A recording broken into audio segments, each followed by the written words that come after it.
Terus, nah ini teori sebaliknya tentang kebajikan sosial. Ini orang yang tidak peduli cintanya orang lain, tidak peduli dengan perbuatannya baik atau tidak.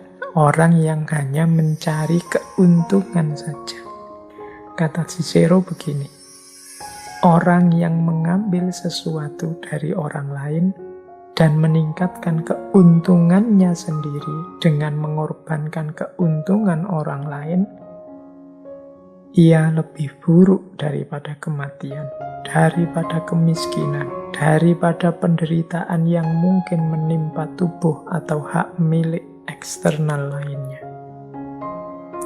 Jadi kalau ada orang yang memposisikan orang lain hanya sebagai jalan untuk keuntungannya sendiri, yang mengorbankan orang lain untuk kesenangannya sendiri, orang ini, kata Cicero, lebih buruk daripada kematian, lebih buruk daripada kemiskinan, lebih buruk daripada penderitaan.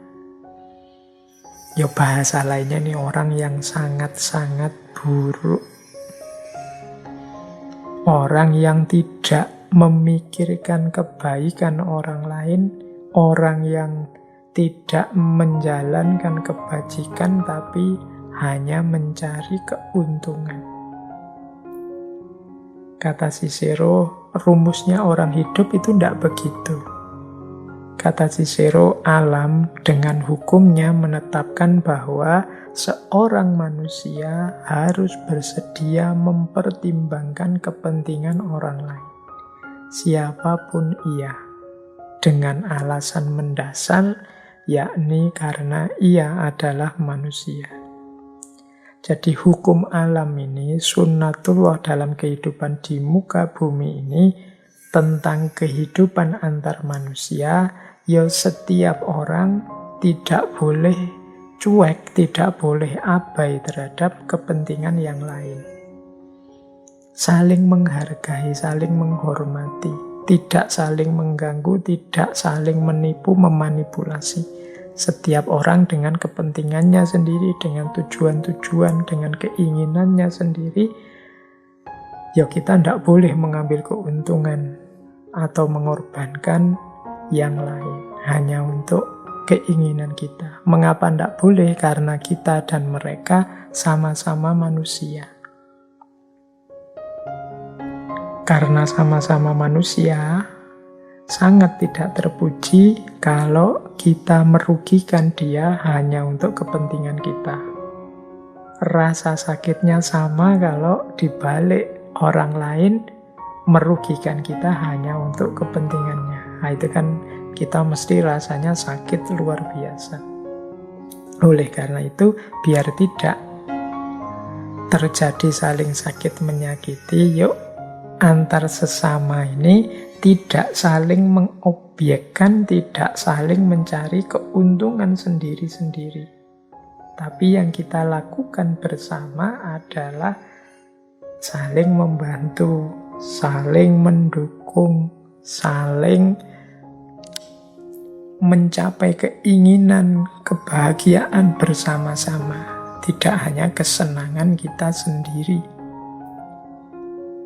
Jadi rumus kebajikan sosial itu yang paling dasar adalah aku manusia, dia manusia, mereka manusia.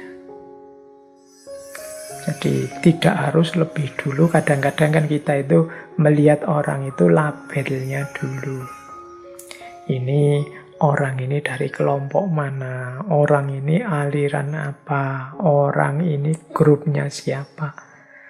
Begitu kita tahu dia beda dengan kita, alirannya, kelompoknya, grupnya, biasanya kemudian kita anggap dia tidak sama dengan aku.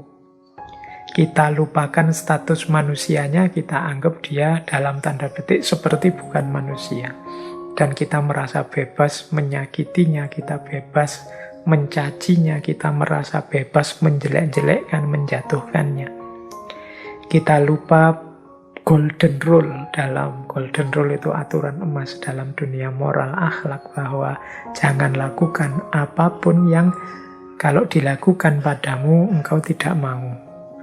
Tapi karena kita tidak menganggap mereka manusia selevel kita, akhirnya kita pun berlaku zalim, merusak pada mereka, hanya mencari keuntungan kita dan mengorbankan mereka. Nah, ini kebalikan yang tadi. Kalau tadi kita yang mencari keabadian dengan jalan kebajikan sehingga kita hidup di hati orang lain, kalau ini sebaliknya. Mungkin kita masih hidup, umur kita panjang pun orang nyumpah-nyumpah, ingin kita segera berlalu, ingin kita segera tidak ada lagi. Kalau tadi meskipun sudah mati kita masih dikenang, kalau ini masih hidup pun kita didoakan orang untuk segera berlalu. Mengapa? Mungkin orang jengkel dengan kita, orang marah, muak dengan perilaku kita, dan lain sebagainya. Jadi ada dua rumus yang berhubungan dengan kebajikan sosial. Yang satu, bagaimana caranya agar umur kita lebih panjang dari yang kelihatan secara faktual. Dan yang kedua, bagaimana agar kita tidak memposisikan orang lain hanya untuk keuntungan kita saja, kenikmatan hidup kita saja.